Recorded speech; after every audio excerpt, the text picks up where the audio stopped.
Саламатсыздарбы, өлкө аймагында катталган акыркы кабарлар менен тааныштырып, эфирде Ош Бирим жаңылыктары, студияда кызматта мен Айжамал Олжобай кызы. Алгач бул күнү катталган окуялардын кыскача түрнөгү.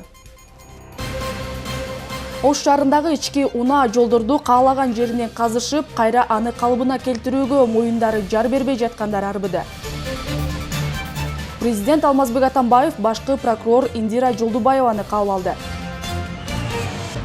Ош мамлекеттик социалдык университетинде диний экстремизмдин коомчулукка тийгизген таасири талкууланды. Соңку учурда эрте үй бүлө кургандардын саны өстү. Ош шаарындагы ички унаа жолдорду каалаган жеринен казышып, кайра аны калыбына келтирүүгө моюндары жар бербей жаткандар арбыды. Шаардагы жолдор бир башынан оңдолуп келе жаткан болсо, экинчи тарабынан бузула баштады. Мындай ички жолдордо катталып жаткан көйгөйлөр туурасында кийинки материалда сөз болот. Ош шаарынын жолдорун оңдоп түзөтүү үчүн жылына мамлекеттик жана шаардык казанадан миллиондогон акча каражаттар бөлүнөт. Бирок муну менен биз Түштүк калаанын ички жолдору укмуш болуп кетти деген ойдон алыспыз. Анткени жыл сайын жамалып келген жолдорубузга кайсы бир тараптардын кайдыгерлигинин негизинде каалаган жерден чукулуп, унаалардын техникалык абалынын начарлоосуна алып келүүдө. Атүгүл шаарда унаа тыгындарын пайда кылып жаткандыктан биз бүгүн шаарыбыздын негизги көчөлөрүнө көз чаптырып, тийиштүү кызмат өкүлдөрүнүн бул маселе боюнча жооптору кандай экендигин билүүгө кириштик.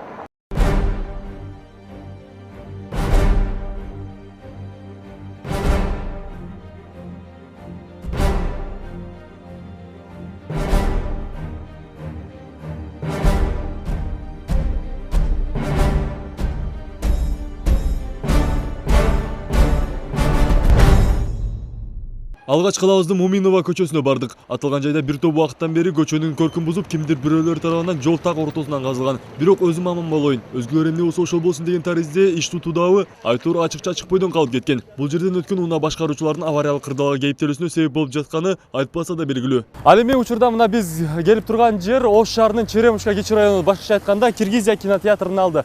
Бул жерде кайсы бир кездери өзүңүздөр көрүп тургандай суу түтүкчөлөрү жолдун так ортосунан бөлүп өткөн. Бирок башка жерлердин айырмасы бул жер оңдолуп түзөлгөн. Бирок оңдолуп түзөлгөн акыбалында өзүңүздөр көрүп турасыздар. Жол четиндеги суу кетүүчү арыктарды иретке келтирүү үчүн алып барылган бул иштер жеке тургундар тарабынан болбостугу баарыбызга маалым. Демек аны шаарыбыздын өнүгүүсү, көркүчүн жанырып жатабыз деген коммуналдык кызмат көрсөтүүчү ишканалардын кылгандыгы маалым болот. Этегин тартса жеңине жетпептир болуп, бир көйгөйдү чечүүгө белсенишип, бирок арттарынан андан да чоңураак көйгөй жаратып басып кетүү эмне деген кенебиздик. Бул сөздөрдү айтып жатканыбыздын дагы бир далили катары Ош калаасынын көркүн ачып, келген конокторго өзгөчө пикир тартылай турган шаардын кире бериши эсептелген Мониев көчөсүндөгү абал. Ал эми биз учурда Ош шаарынын Мониев көчөсүндө турабыз. Бул жерде да жанатан бери өзүңүздөр көргөндөй бир топ эле унаа айдоочуларына түйшүк жаратууда. Бул аталган чуңкурдун жаралуусуна артыбызда турган KG Люкс аталышындагы унаа жуучу жайдын курулушу себеп болгон. Дал ушул жерден алар суу түтүкчөлөрүн алып өткөндүгүн тургундар айтышат. Жол тосуу же бузуу сыяктуу иштер адамдык аң сезимибизге салып карасак да, маселени дин жагынан изилдеп көрсөк да, аябагандай оор жана жагымсыз иш.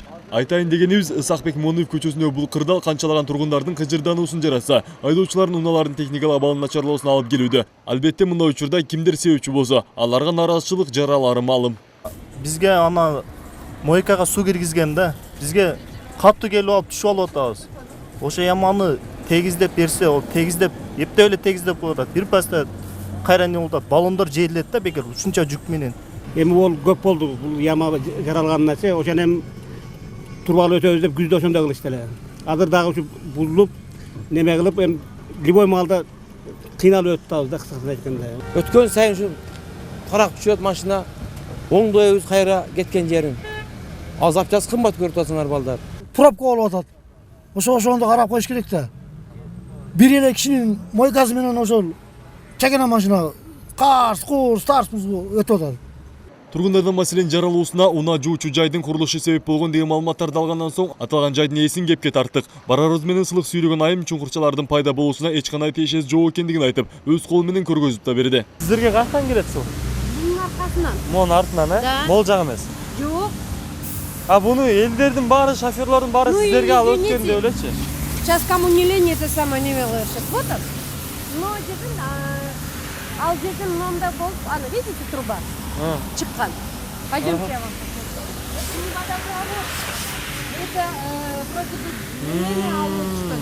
Чындыгында Моноев көчөсүндөгү жыртыктардын жаралуусуна унаа жуучу жайдын тиешеси жок экендигин өз көзүбүз менен көрдүк. Муну деле баягы шаарыбыздын муниципалдык кызматтары кылгандыгы маалым болду. Бирок маселе муну менен чечилбейт да. Анткени атайын жолдорубуздун акыбалын түздөн-түз көзөмөлгө алуучу жолдор башкармалыгы делген миллиондогон бюджетти чапчыган ишкана бар. Алар каякты карап отурат. Мамлекеттен бөлүнгөн акча каражатына жолдорду оңдоо менен гана элек болуп, анын бузулуусуна эмне себеп болуп жаткандыгын көзөмөлгө алууга чамасы кандай? Дал ушундай суроолор менен Ош шаардык жолдор башкармалыгынын жетекчисин сөзгө тарттык. Анда ал бул учурда чоң көйгөйлөрдүн бири экенин жана тургундарда үйлөрүнө ар түрдүү түтүкчөлөрү тартырууну модага айлантып алгандыгын билдирди. Бизден уруксат албаган жеке ишкер болобу, же ишкана болобу, алар менен аябай катуу мындай караганда чараларды көрүп атабыз да. Биздин чарабыз бул административдик гана чара болуп эсептелет. Анын суммасы өтө төмөн да бүгүнкү күндөчү. Горводоканал мисалы, буларда көп казат аябай. Горводоканалдын бул экстрен суу аккан жерлерди эле барып казып эме алат. РЭС, мына теплокомэнергиялар, ТЭЦтер булар эми бул табигый нерселер да, алар сөзсүз түрдө ал жерди казып, андан кийин жамаш керек. Аталган башкармалык менен келишим түзүп да, түзбөй да иш алып баргандарга жолду кайра калыбына келтирүү боюнча эскертүүлөр берилет. Ал эми аны аткарбаган жарандар үчүн олуттуу чараларды колдонууга мыйзам тоскоолдук кылат. Ошондой эле жолдордун эң көп бузулуусуна себеп болууда делген Ош шаар суу канал муниципалдык мекемесинин бул маселеде берген жообун уктук. Биз жолго жооп бербейбиз да. Ушундай туура эмес түшүнүп калат, водоканал уруксат берип койду. Биз ал жерден уруксатты гана берип, биз место подключениени көргөзөбүз. Жолдон казып өтөбү, кандайынан өтөт, ал өзүнүн иши, а жолду кайтарып алыш жол башкармалыгынын иши. Аварийный казыштар боюнча. Эми шаарда билесиңер, биздин турбалардын 50 жыл, 60 жылдык, 40 жылдык турбалар болуп кетти, жарылып атат. Андай жарылып кеткенде экстрен эгер каптап аткан болсо, биз барып экстрен ачканга мажбурбуз. Эгерде мындай терпимий болуп, кичине азыраак кетип аткан болсо, биз жол башкармалыгына кат жазып, алардан наряд алып, биз восстановить этип беребиз. Мына ошентип чындыгында ким эмнеге кантип кандай учурда жооп берүүсү керектиги да биздин ишканалар ортосунда тактал электей ой келтирет. Эгерде эч кимге эч кандай чара көрө албай жүрө бере турган болсок, эртеңки күнү шаарыбыздын жолдорунда трактор айдоодо мүмкүн болбой калуусу толук ыктымал. Андыктан бул маселеде тийиштүү мыйзамдар жазылып, жолдордун абалын жакшыртууга аракеттер тез арада көрүлөр деген илгери үмүт. Абай Нурбалшевеков, Улукбек Нарматов, Ош Бирим жаңылыктары. Бүгүн Кыргыз Республикасынын президенти Алмазбек Атамбаев өлкөнүн башкы прокурору Индира Жолдубаеваны кабыл алды. Жолугушууда мамлекет башчысы укук коргоо түзүмдөрү, ошондой эле өкүлчүлүк, бийлик жана мамлекеттик башкаруу органдары тарабынан мыйзамдардын аткарылышын көзөмөлдөө боюнча прокуратура органдарынын күндөлүк ишмердиги тууралуу маалымат алды. Индира Жолдубаева ошондой эле өлкөдө адилеттүү базар мамилелерин өнүктүрүү максатында ишкерлердин укуктарын коргоо чөйрөсүндө көрүлүп жаткан чаралар жана коррупцияга каршы күрөшүү боюнча аткарылып жаткан иштердин негизги багыттары жөнүндө баяндады. Диний экстремизм жана анын коомго тийгизген таасири. Дал ушундай аталыштагы тегерек стол Ош мамлекеттик социалдык университетинин юридика бажы факультетинде өттү. Окутуучулар тарабынан демилгеленген иш-чарага университеттин бир факультетинен 60тан ашуун студент чакырылган. Диний экстремизм жана терроризм дүйнөлүк деңгээлде актуалдуу көйгөй болуп турган кезде жаштар арасында түшүндүрүү иштерин жүргүзүү учурдун талабы дешет уюштуруучулар. Тегерек столго Ош шаардык ички иштер бөлүмүнүн жана шаардык казыяттын өкүлдөрү чакырылган. Жыйындын жүрүшүндө адистер учурдагы абал жана диний экстремизмдин коомчулукка тийгизип жаткан залакалары тууралуу маалымат беришти. Диний экстремизмдин эмне экендигин, терроризмдин кандай дүйнөгө келтирип жаткан зыяндуулугу боюнча жаштарга маалымат берүү максатында жана ошондой эле анын алдын алууга багыттап бул тегерек стол уюштурулуп жатат. Биз ойлойбуз 60 студент окутуучулардын ар бири 2ден 3төн коомдун жашоочуларына айткан болсо, бул жакшы жыйынтык натыйжа берет деген ойдобуз. Кичине болсо дагы коомго пайда келтирүүгө багытталган иш-чара катары бааласак болот. Учурда жашы жетилик жаштардын расмий түрдө никеге турбастан болдолорго нике окутуп гана үйлөнгөндөрдүн саны өстү. Бул тууралуу бүгүнкү жогорку кеңештин депутаттарынын катышуусунда Ош шаарында өткөн көчмө жыйында белгилүү болду. Эрте бойго бүтүү балакатка жетилик кыздар үчүн оор маселе. Медициналык изилдөөлөр көрсөткөндөй 15-19 жашар энелер 20-24 жаштагы энелерге караганда төрөт убагында 2 эсе көп өлүмгө учурайт. Эрте үй бүлө куруу медициналык жактан бир катар маселелерди жаратат. Ал эми ажырашкандардын 3 73,1%, баш кошконуна 5 жыл толо элек жаштарды түзөт. Кыргыз Республикасынын үй бүлө кодексинин 14 статьясына ылайык үйлөнүү курагы 18 жаш деп белгиленген. Ошол эле учурда жүйөлүү себептери болсо, жергиликтүү өз алдынча башкаруу органдары, ыйгарым укуктуу бийлик органдарынын бүтүмүнүн негизинде үйлөнүү курагын 1 жашка азайтууга уруксат берилет. Ал эми расмий никеге турбай, диний өрүм-журумдар менен баш коштуруу, ислам дининин чыныгы баалуулуктары жөнүндө билим жетишсиз коомдо бурмаланган диний көз караштардын активдүү жайылышы менен түшүндүрүлөт. Ата-бабалардын салтынын, үлгүлөрү, баалуулуктардын чала сала диний көз караштар жана биздин коомго жат көрүнүштөр менен алмашып жатышы кыздарды эрте турмушка берүү проблемасынын негизги факторлорунун бири. Эми чет элден келген студенттер билим берүүнүн эл аралык талаптарына жооп берген үлгүдө билим ала алышат. Анткени Ош мамлекеттик университетинин базасында эл аралык медициналык факультети жана медицина факультети үчүн жаңы окуу лабораториялык корпус ачылды. Жаңы ачылган жайдын шарттары тууралуу кененирээк кийинки материалдан көрө аласыздар. Ош мамлекеттик университетинде курулуп бүткөн эки окуу корпусунун ачылуу аземине Жогорку Кеңештин депутаттары, билим берүү жана илим министри, саламаттыкты сактоо министри жана жергиликтүү бийлик өкүлдөрү келишти. Медицина факультетинде буга чейин түзүлгөн шарттар менен таанышкан коноктор бул жерде билим алып жатышкан чет элдик студенттердин талантына күбө болушту.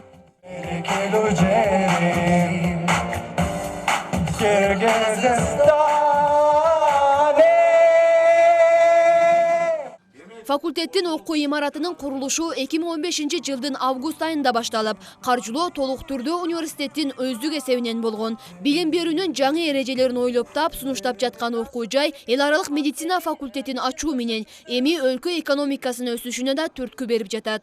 Ош мамлекеттик университет жана башка дагы 3 негизги университетибиз биздин экономикабызга чоң салым кошуп атат. Азыр мына 13 миңден ашуун студенттерден чет өлкөдөн келген студенттерден бир жылда 8 миллион доллардан ашуун киреше келмекчи Кыргызстанга. Буну 2020 жылга чейин студенттердин санын көбөйтүп, бул кирешени 30 миллион долларга чейин жеткиребиз деген ойдобуз.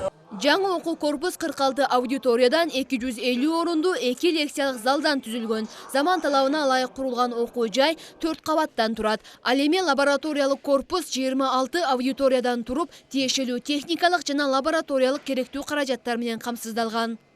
Азыркы учурда 1000 студенттин тегерегинде алыскы жана жакынкы чет өлкөлөрдөн келип англис тилинде окуп атышат. Ошон үчүн бул корпус өтө бизге зарыл эле. Бул университеттин ички эсебинен курулду. Окуу жайда жалпысынан 27 өлкөдөн келген студенттер билим алышат. Алардын айтымында буга чейин студенттер ар кандай окуу жайларга каттап, кыйынчылык тартып келишкен. Жаңы корпустун ачылышы менен сапаттуу билим алууга жаңы мүмкүнчүлүктөр пайда болду. Бул эң мыкты окуу корпус экен. Бардык шарттар каралган. Китепкана окуу бөлмөлөрү заманбап шартта курулган. Мугалимдер да бизге орус жана англис тилдеринде билим берип жатышат. Эми мында түзүлгөн мыкты шарттар менен биз бул факультетти Кыргызстанда биринчи орунга алып чыгабыз деп ишенебиз. Эл аралык медициналык факультети чет өлкөлүк студенттерге системалуу шарт түздү. Түгүл өлкөнүн билим берүү шарттарын сактоо менен чет мамлекеттердин окутуу системасын колго алышкан. Эл өкүлдөрүнүн айтымында окуу жай өз алдынча кадам таштап жатканда мамлекет ар тараптан колдоо көрсөтүүсү зарыл. Заманбап талапка жооп бере турган имараттардын курулушу бул демек биздин мамлекетибизде өсүүнүн жолунда.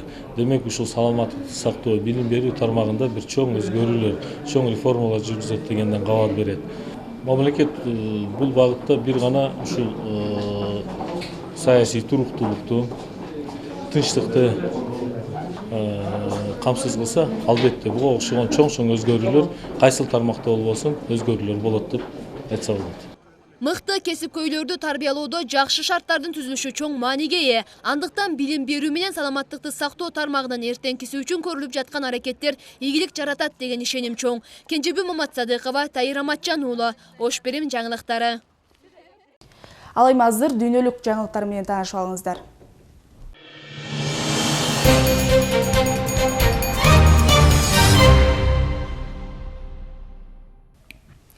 Саламатсыздарбы, эфирде чет элдик жаңылыктар, студияда Нияз Ашматов. Түндүк Корея континентаралык баллистикалык ракетасын ийгиликтүү текшерүүдөн өткөрдү. Бул тууралуу Кореянын борбордук телеграфтык агенттиги тараткан маалыматта айтылат. Ким Чен Ын бул жолку сынууга канааттанган.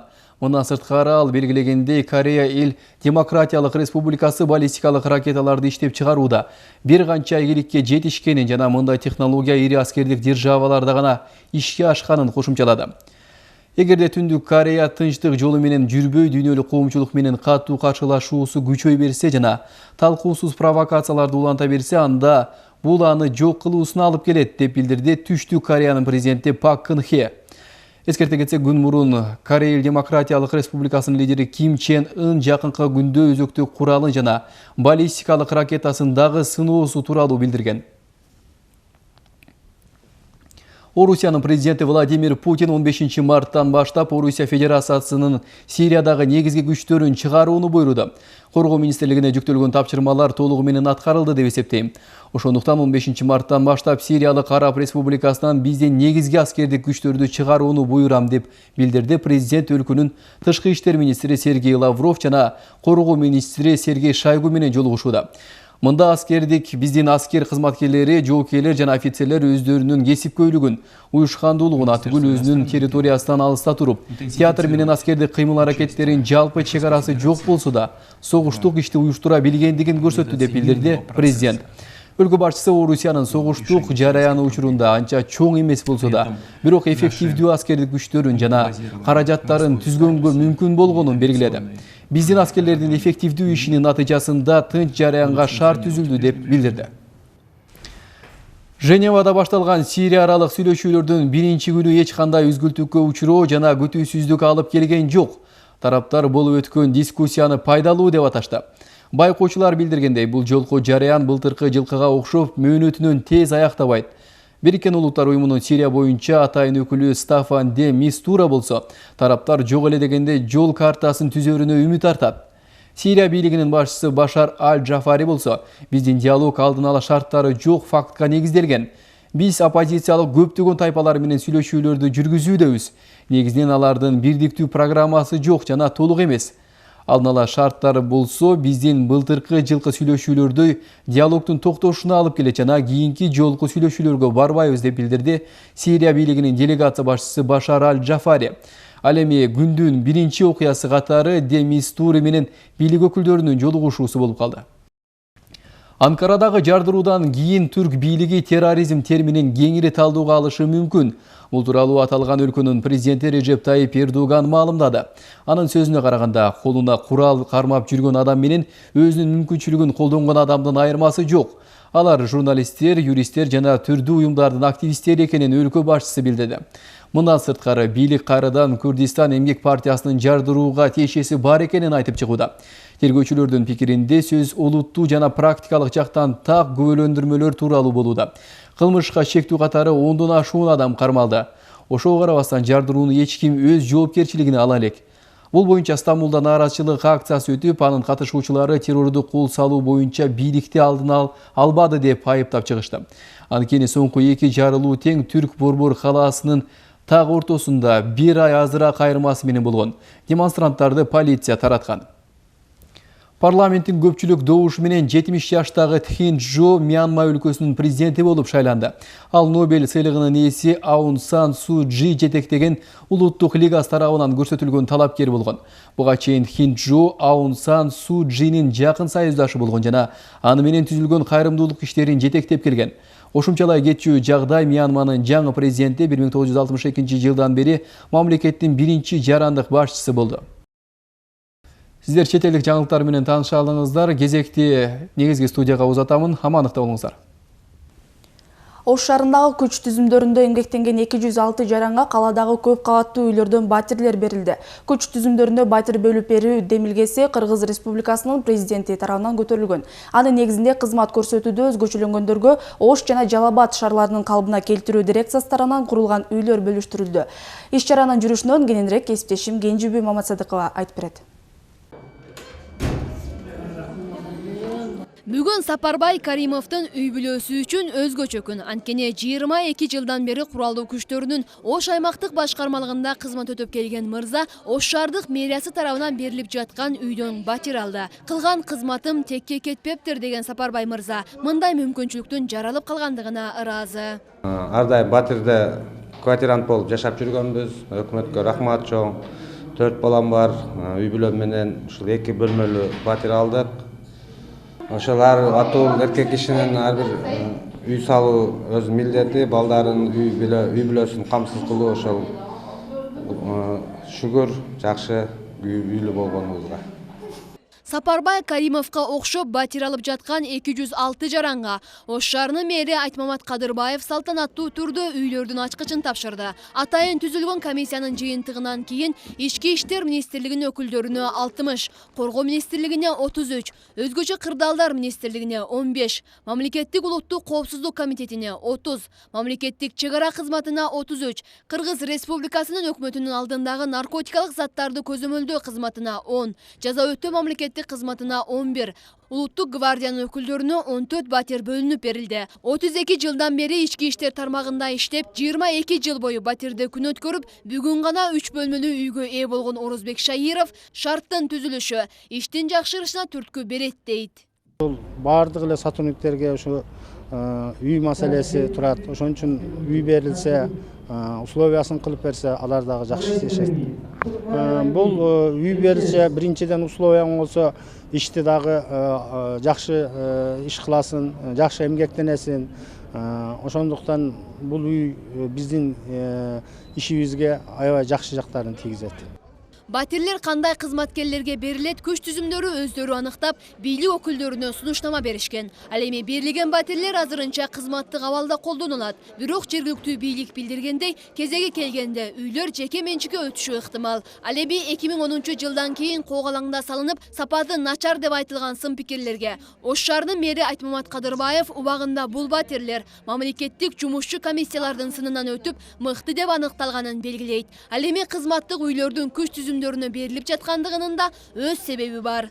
Бүгүн ушул күч структураларынын өзүнүн жасаган ишинин оордугун эске алып, күнү түнү жүргөндүгүн эске алып, мына эр жигит эл четинде жоо бетинде деп коет. Мына могул жерде пограничниктерибиз, армиянын кызматкерлери, милиция кызматкерлери биринчиден ушундай бир ыкмага туш келип атат. Кезек келгенде алар дагы сөзсүз түрдө мамлекет тараптан мындай бир жардам, бир жеңилдетилген жардам сөзсүз түрдө алат. Күч түзүмдөрүнө колдоо көрсөтүү максатында жакынкы күндөрү Ош шаарына дагы 223 батирлүү көп кабаттуу үй куруу каралган. Анткени менен социалдык тармакта эмгектенген мугалимдер менен дарыгерлер да бизге да кызматтык батир берсе деп муңканышат. Бийлик өкүлдөрү болсо ипотекалык негизде берилип жаткан үйлөр маселени жеңилдетет деп ишенишет. Кенжебүй Маматсадыкова, Тайыр Аматжан уулу, Ош Прем жаңылыктары. Бүгүн Ош шаарында ЛТР мамлекеттик телерадио компаниясынын ЛФМ элдик радиосу өзүнүн 6 жылдыгын белгиледи. Анда кызуу даярдыктар менен салтка айланып калгандай 15 мартта алгачкы обого чыккан күнүн белгилешти. Аталган саамалык быйыл жылдагыдан айырмаланып, компаниянын башкы имаратынын алдында уюштурулду. 6 жылдык маарекелик майрамды үн алгынын алгачкы чыйыр салган түптөөчүлөрү, ырчы, бийчилер жана маданият өкүлдөрү келип куттукташты. Мындан сырткары майрамдык салтанат алыстан келген угармандар менен да шаңга бөлөндү. Мурдагы Ош радиосу эми минтип жаңы ынукта элди 17 саат эфир ар тараптуу маалымат менен камсыздап, дүйнөнүн 54 өлкөсүнө спутник аркылуу да жаңырып келет.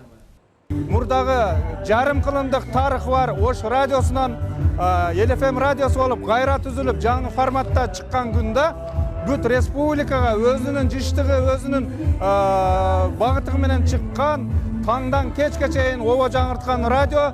Ошол күндү биз белгилеп, ар жылы салт катары белгилеп жатабыз. Мына көрүп жатасыздар, биздин угармандар келишти, бизди ардактаган ардагерлерибиз келишти, коомчулуктун өкүлдөрү. Бул бир гана майрамдык салтанат гана болбостон, биздин жалпы ЛФМ элдик радиосунун отчету да бул. Угармандарга жалпы элдик отчет да берип атабыз. Сиздер Ош Прем жаңылыктары менен тааныштыңыздар. Дал ушундай кабарлар бүгүнкү күндүн өзөгүн түздү. Ал эми мен сиздер менен коштошом. Алдыда болсо ММКда эмнегеп жана эртеңки күндүн аба ырайы менен тааныша аласыздар. Кечиңиздер көңүлдүү улансын, аман туруңуздар.